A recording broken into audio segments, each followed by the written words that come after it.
Pacorro, ¿cómo estás? ¿Qué tal? ¿Cómo te va? Qué gusto saludarte, Beatriz, Ricardi y toda la familia de los martes y de los viernes del sector educativo, de maestros, de padres, de líderes que hacen posible este programa. Les mando un cordial, muy afectuoso saludo.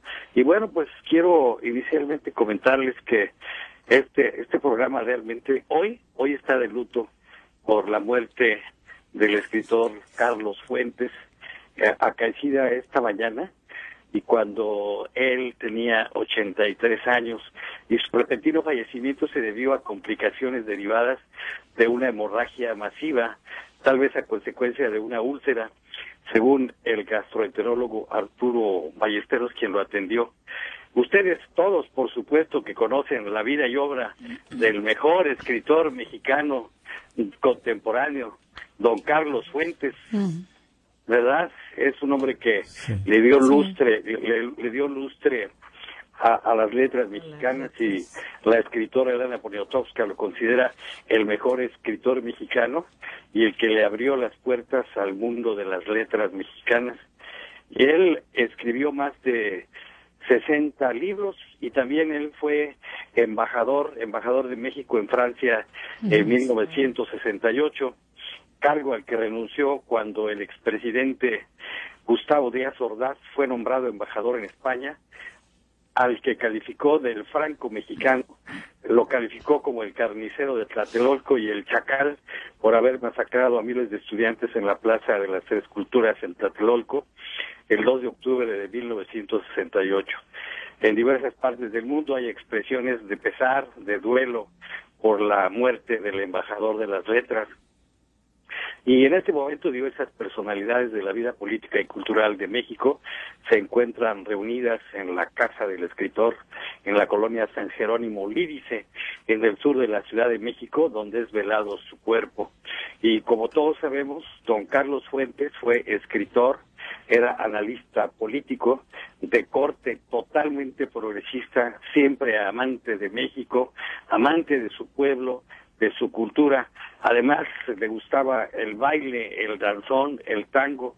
Era una persona sumamente sencilla, y él estuvo por aquí en Los Ángeles en 1997, vino a sustentar una conferencia a propósito de su libro que acababa de salir en aquellos días, que era La Frontera de Cristal, y libro que les recomiendo ampliamente porque trata precisamente de la relación México-Estados Unidos y trata de la vida de la frontera México-Estados Unidos.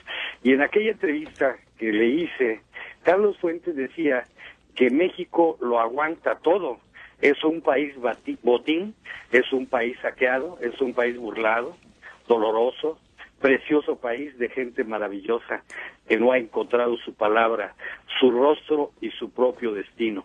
Esta fue la tesis concluyente expresada hace 30 años aquí en la Biblioteca Central, aquí en Los Ángeles, y en el área donde caminó, disertó y conmovió por su visión, por su verbo, su erudición y sencillez.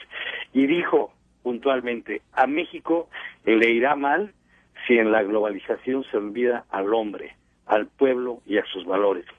Y ya desde aquellos años eran fehacientes los efectos perniciosos de un modelo económico favorecedor de pocos y empobrecedor de muchos.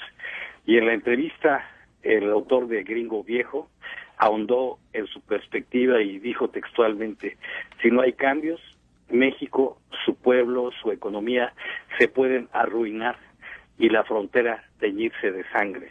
El caballero humanista había venido a esta cuenca a promover su libro La Frontera de Cristal, pero llamó más la atención por sus advertencias sobre el sistema global anárquico y peligroso que castiga severamente a la mayoría de los mexicanos, como lo señaló, y dijo tajantemente: la globalización se ha convertido en un importante escollo para que México encuentre su palabra, su rostro y su destino. Y él también propuso que para el siglo actual, el presente, un equilibrio entre una globalización de las cosas y una globalización de los valores humanos, empezando por el trabajo. Desde su perspectiva, el inhumanismo galopante se manifestaba crudamente en la frontera México-Estados Unidos con los fantasmas del odio, la discriminación y la xenofobia que la pueden convertir en una frontera de sangre, como ha ocurrido ahora. Y yo le pregunté aquella noche, ¿qué puede hacerse para que la frontera no se tiña de rojo?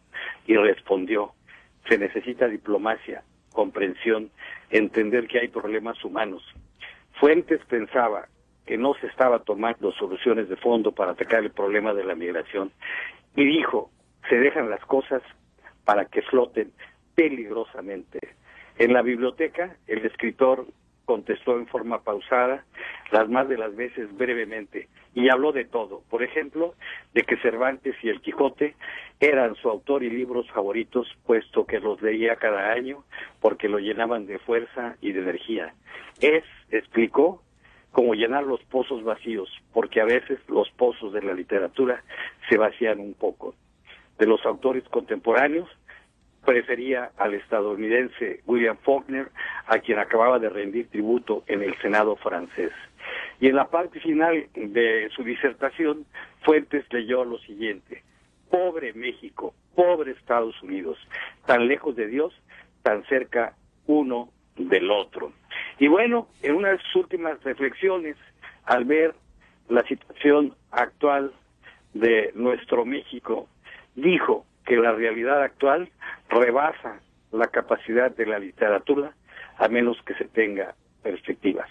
Esto es a grandes rasgos lo que le puedo decir de don Carlos Fuentes.